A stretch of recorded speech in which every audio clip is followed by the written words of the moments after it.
أعوذ بالله من الشيطان الرجيم بسم الله الرحمن الرحيم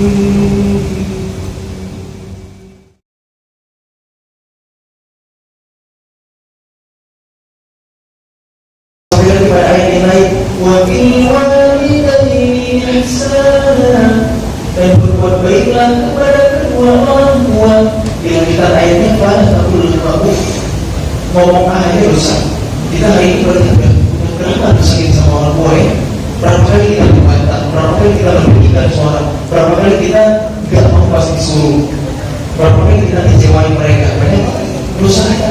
Jadi ketika ayat ini kita baca atau kita dengar, kalau ayat itu sampai ke hati kita dan membuat keimanan kita bertambah, kita akan mati setiap kali kita ingat gunakan sama orang tua.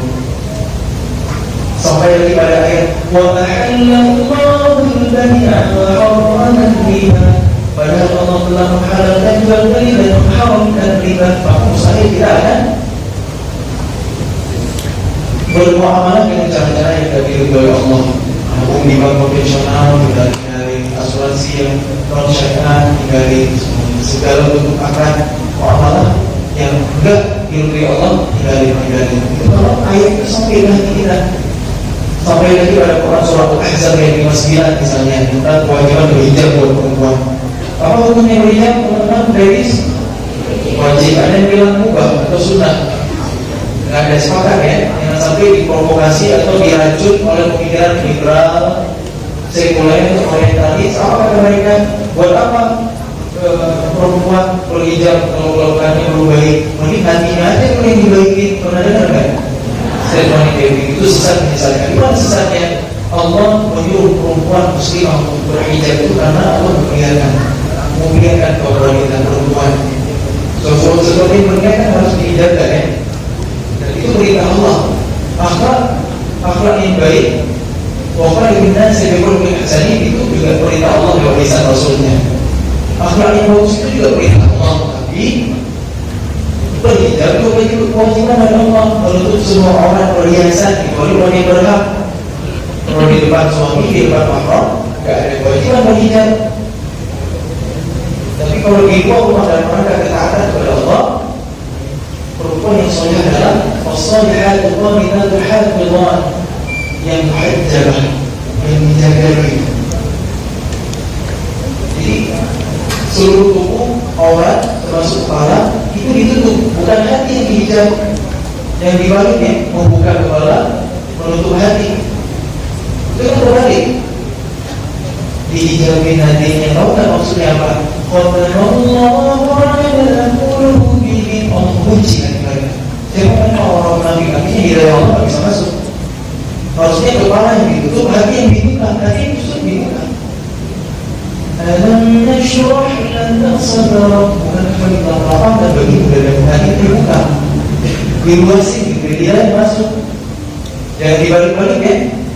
Nanti itu dibuka. Apalagi kalau ada dia yang datang bertamu ke rumah gitu ya. Buka ya. Itu boleh ya. Baik, Allah akan disawab untuk kita sikap ya, tidak kerasa. Udah habis time sampai. Allah akan disawab yang benar datang dari Allah dan yang keliru dari saya pribadi. Mudah-mudahan Allah ampuni. Semoga Allah menunjuki kita kepada pemahaman yang paling dekat dengan kebenaran. Jadi karena waktu kita habis, sesi tanya jawab perlu dilanjutkan. Kayaknya dua pertanyaan aja ya. Dua pertanyaan aja. Tadi saya sudah bilang saya ini bukan ustaz atau apalagi ulama. Kalau mau konsultasi agama bukan saya. Saya ini profesinya arsitek. Kalau teman-teman pengen konsultasi mampir rumah, boleh sama saya. Tapi sebelum rumah mau dulu lah rumah tangga ya. Ini sebenarnya seluruh poin pertanyaan sudah hampir dijawab semua Ustaz. Tapi masih banyak sekali pertanyaan mengenai golden ya. Pertama, pertanyaan ini menarik satu ya. Bagaimana cara menetapkan hati dalam mengamalkan apa yang diceritakan dalam Al-Quran seperti ikhlas, sabar dan sebagainya. Pertanyaan kedua, bagaimana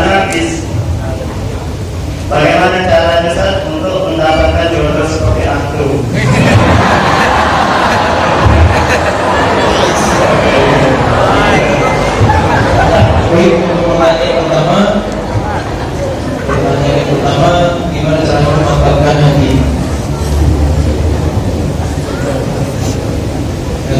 mengganggu kesimpulannya. Jadi kalau kita memang mengendaki